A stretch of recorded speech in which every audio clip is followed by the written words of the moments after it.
redemocratização no Brasil.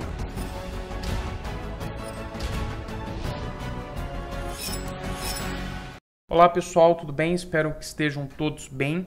Dando sequência ao nosso conteúdo de História do Brasil, chegamos na nossa última aula. Depois das aulas sobre ditadura militar, falamos agora desse processo de reabertura, de redemocratização que o nosso país viveu nas últimas décadas. Relembrando então, nós temos aí na última aula, como vimos, os governos do Castelo Branco, Costa e Silva, Médici e Geisel, que vão editar os atos institucionais, lembrando que o ato institucional número 5, que estabeleceu o fim das liberdades civis, bem como repressão, tortura, censura e a possibilidade de presos políticos e também, dentro disso, assassinatos, foi o mais cruel e repressivo dos atos institucionais. Vale destacar que depois disso houve aí recentemente, a partir de 2014, a Comissão Nacional da Verdade, um órgão, uma instituição montada pelo governo brasileiro, responsável aí por estar investigando esses crimes passados. Figueiredo, o último presidente do regime militar, 79 a 85, manteve o processo de abertura iniciado pelo Geisel, que levaria à redemocratização. Importante lembrar da lei da anistia, que concedeu perdão de forma ampla e geral a torturados e também torturadores. Então aí está um ponto pertinente que nós temos que problematizar essa questão da lei da anistia, como já foi feito na última aula. Rumo à democracia. Nós temos que lembrar que esse processo de redemocratização passa também necessariamente pela participação popular. E a população nesses anos finais do regime militar já estava aí mais participativa nos eventos, E uma forma de retratar isso é o movimento sindical que ocorre no início da década de 80. O sindicalismo, aí representado pela CUT, que é a Central Única dos Trabalhadores, desenvolve no período uma série de greves, E há aí lideranças que se destacam nesse processo. Por exemplo, metalúrgicos de São Bernardo do Campo, cidade do ex-presidente Lula, E ele, inclusive nessa época, como um operário, vai liderar um movimento que reúne 160 mil trabalhadores da indústria automobilística contra o desemprego, protestando contra o desemprego, contra a diminuição no valor do salário, contra a inflação que era altíssima ainda nesse período.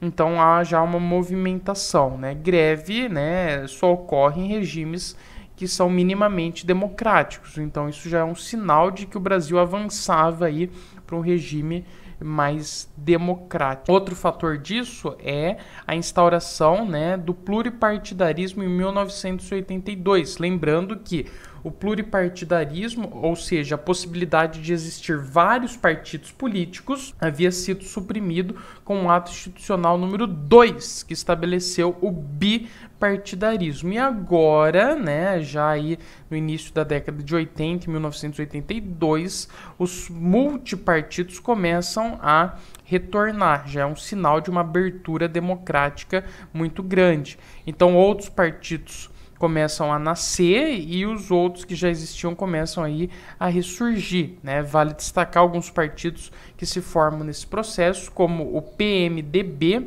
o PDS, o PT, o PTB, o PDT e o PP. São partidos aí que se originam, nesse processo, ou da Arena, que era o partido ligado à ditadura militar, ou do MDB, São partidos que se ramificam desses dois partidos que deixam de existir neste momento da história. Eleições diretas em 1983, proposta de emenda constitucional que previa eleição direta para presidente no ano seguinte. Então, em 1983, um deputado chamado Dante de Oliveira propõe lá no Congresso Nacional que em 1984 houvesse já eleições diretas para presidente, ou seja, a população, a sociedade votando diretamente naquele que ela gostaria que fosse o seu representante. E isso corre, né, a sociedade que começa aí numa campanha chamada Diretas Já,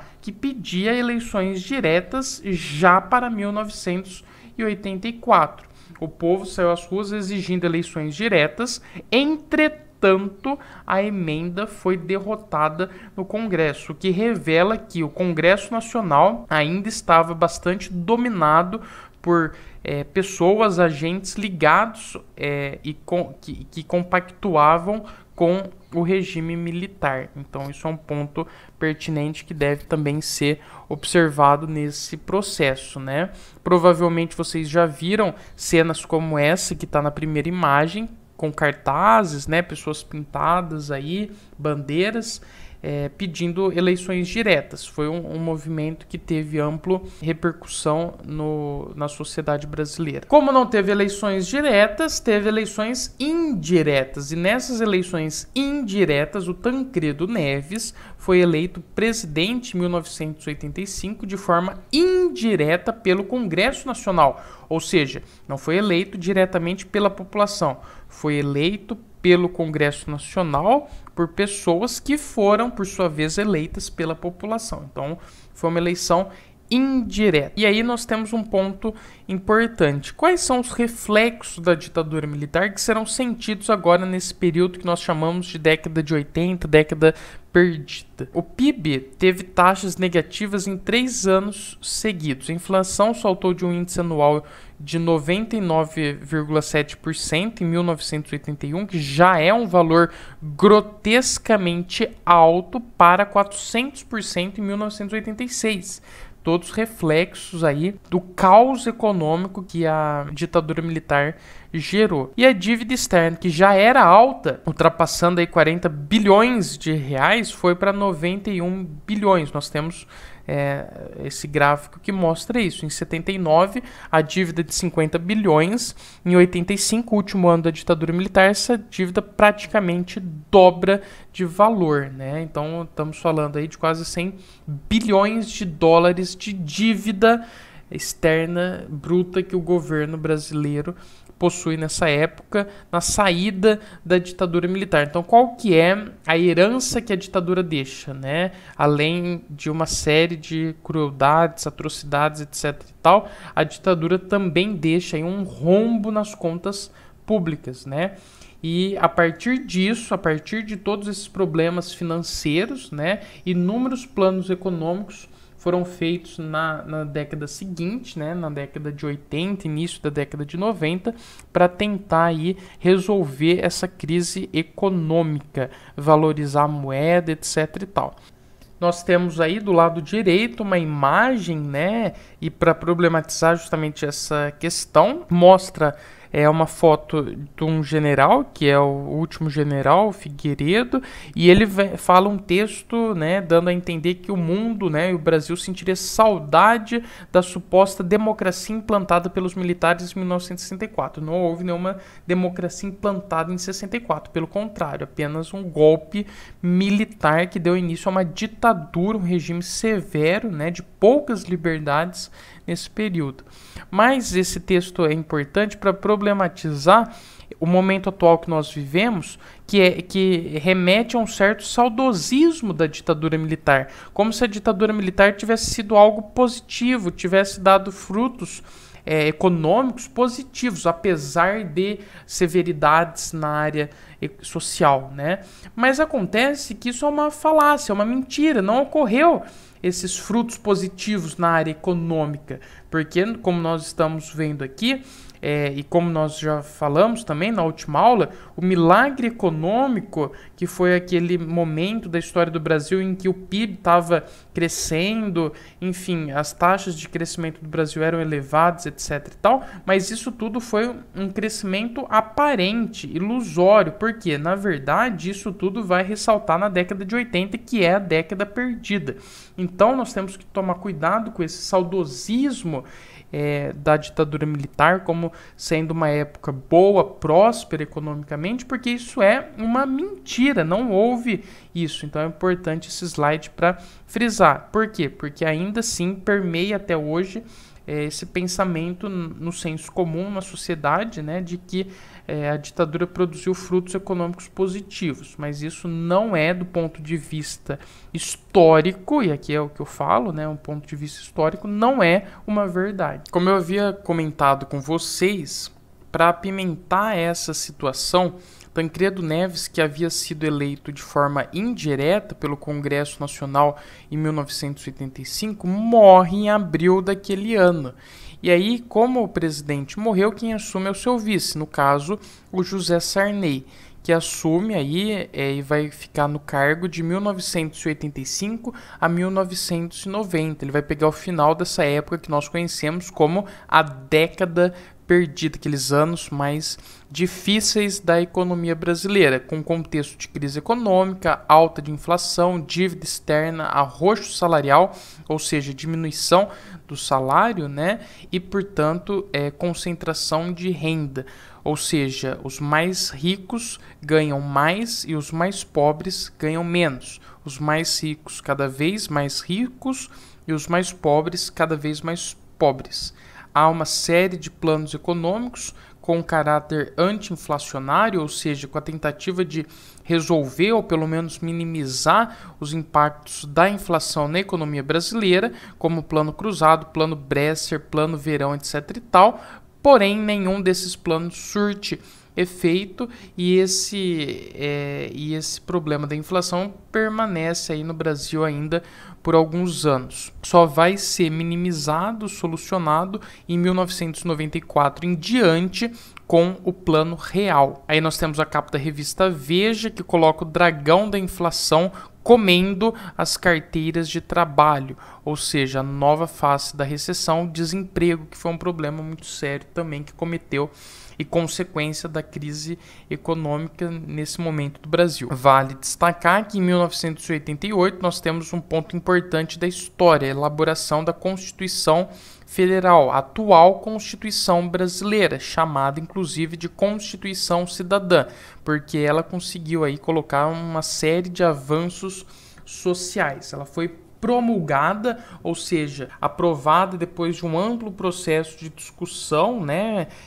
com a Assembleia Nacional Constituinte eleita justamente para elaborar, para confeccionar essa Constituição, e foi promulgada pelo Ulisses Guimarães, que era o deputado e também presidente da Assembleia Nacional Constituinte. Alguns pontos importantes que a nova Constituição estabelece está o fim dos decretos de lei, ou seja, tornando aí o processo de condução do executivo ainda mais democrático, para evitar essa forma autoritária de o presidente estar governando por meio de decretos de lei.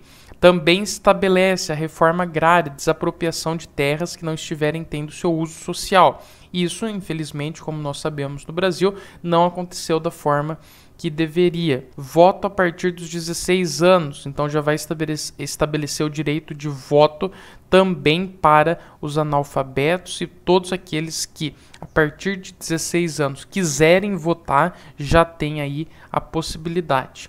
Coloca de forma inédita o crime de racismo no texto constitucional por meio do artigo 5º.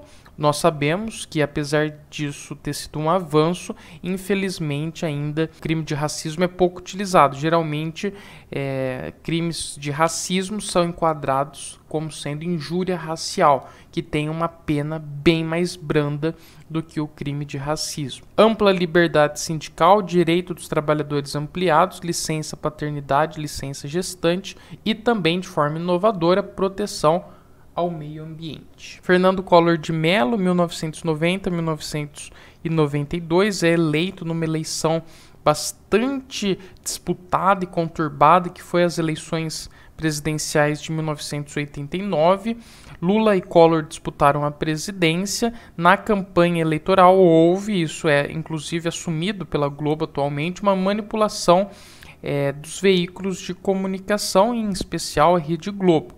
E também a tentativa de instaurar o pânico na sociedade, né, principalmente de setores mais conservadores, colocando aí o Lula como uma figura que iria destruir o país, instaurar um governo socialista, enfim, aquele mesmo discurso da ameaça vermelha é resgatado nas eleições de 1989 e isso resulta, portanto, na eleição no segundo turno do presidente Collor, né, Fernando Collor de Mello. Vence no segundo turno com 49% aí dos votos contra 44% do presidente Lula, do ex-presidente Lula. Plano Collor, o confisco monetário. Confisco monetário, retenção por 18 meses de todos os valores acima de um determinado valor, que é 50 mil cruzados, na poupança. Então, quem tivesse acima desse valor na poupança, o que daria hoje entre 5 a 6, 7 mil reais, quem tivesse acima desse valor na poupança, teria aí os seus bens congelados, né, na caderneta de poupança. Então isso foi um grande marco negativo na história da presidência do Collor, né, quando ele congelou aí, fez o confisco monetário, ou seja, segurou o dinheiro que as pessoas tinham na poupança, segurou, né, as pessoas não podiam aí tá sacando esse dinheiro, né. Isso foi uma medida para tentar conter a inflação, como também foi uma medida para conter a inflação, congelamento de preços e salários, enxugamento da máquina estatal, demissão então de funcionários com cargos públicos, etc. e tal, e a abertura da economia nacional ao capital externo. Deu início a uma série de privatizações que terão andamento nos próximos governos. Então vale destacar que apesar dessas medidas severas para conter a inflação, isso teve ainda uma série de dificuldades, né? Então a inflação ainda é bastante latente no Brasil nesse período. Em 1992 nós temos todo um movimento que vai ficar conhecido como Fora Collor, que vai dar aí origem ao processo de impeachment do presidente Collor. Em 25 de abril de 1992, o Pedro Collor, que era irmão do Collor, revela escândalos de corrupção. Olha só, foi um caso de família. Partidos de oposição em diversos setores da sociedade civil começam a exigir apurações das declarações feitas aí acusando o presidente. É instaurada uma CPI para estar investigando esse caso e essa CPI, após a finalização dos trabalhos, conclui que de fato o ex-presidente realizou aí atos de corrupção, teria recebido ao menos 10 milhões de dólares para custeio de despesas pessoais. Há uma série de manifestações por todo o país pedindo impeachment do Collor, né? No movimento, como eu já disse, que ficou conhecido como Fora Collor. Muitos estudantes participaram desse movimento, que ficou conhecido também como Caras Pintadas, né? Então os estudantes passavam aí tintas nas cores do Brasil para estar protestando contra o Collor. Collor, portanto, em setembro de 1992, por 441 votos a favor e apenas 38 contra, em uma abstenção, foi aí impeachmentado da presidência, né? De fato, saiu da presidência em 1992. Portanto, se nós formos analisar esse processo de reabertura até aqui, como ele está?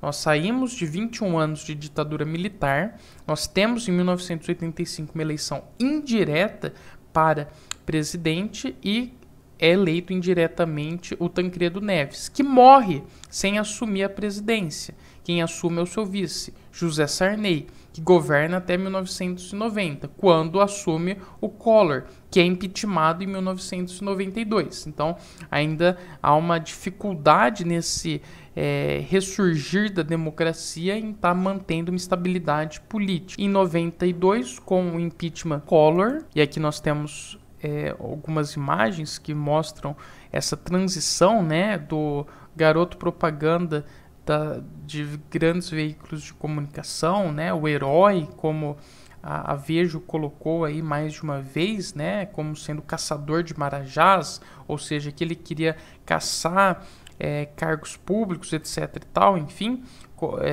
a denúncia do Pedro Collor na Veja também, né, e também, né, por final, a informação de que o presidente havia caído.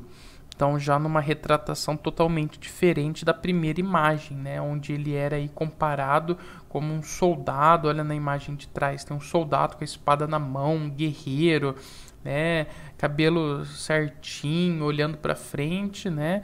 E aqui nós temos a imagem, né, de que o Collor caiu da presidência por denúncias de corrupção. Quando o presidente Collor, em 1992, sofre o impeachment, quem assume é o seu vice. O vice é o Itamar Franco. O vice de Collor assume com o impeachment do presidente. Em 1993, na presidência dele, organiza-se um plebiscito para escolher a forma de governo.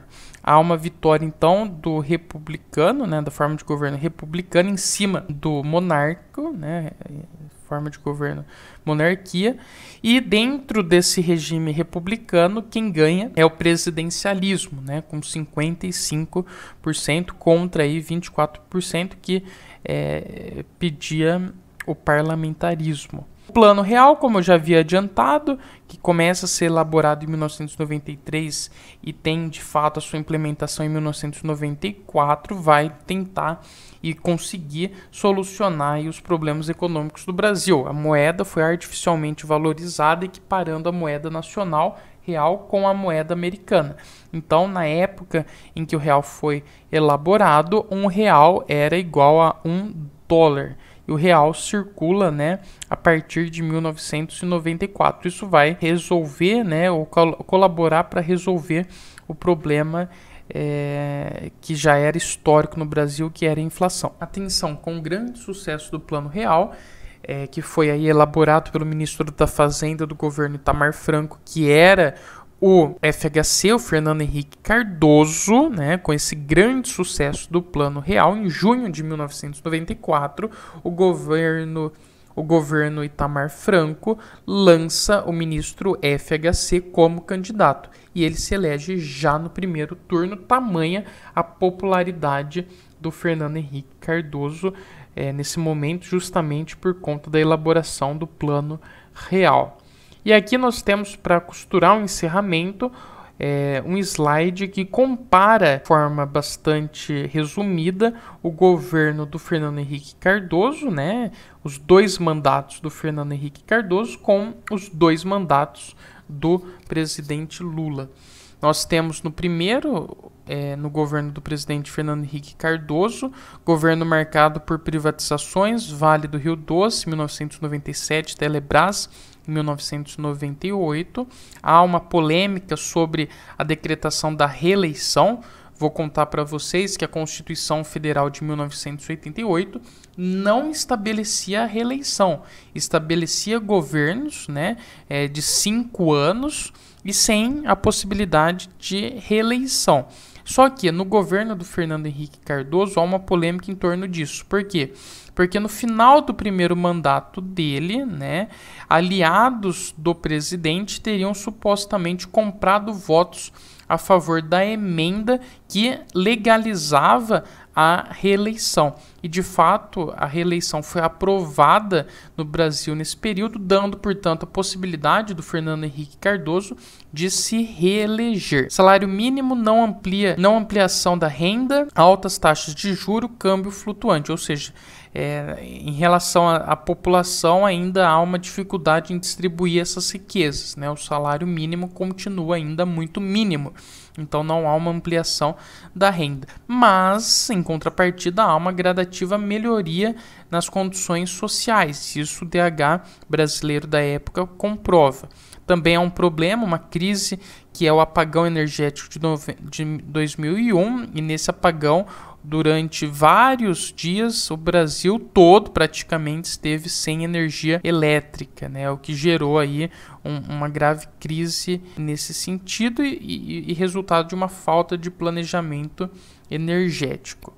Em 2003 a 2010, nós temos o governo, então, do Lula, programas sociais, Fome Zero, Bolsa Família, Vale Gás, que eram programas que já existiam praticamente em governos passados, mas que foram aí aprimorados e unificados no governo Lula. MST e reforma agrária, aumento no número de assentamentos. Apesar disso, ainda foi um número bastante insignificativo, porque há ainda uma demanda muito maior do que foi realizado no governo nesse período. Melhoria social, se mantém a tendência, né, dessa melhoria social. O Brasil estava na posição 84, né, com 0,718 pontos no IDH, no Índice de Desenvolvimento Humano de 2011. O Brasil estagnou mais ou menos nesse percentual atualmente.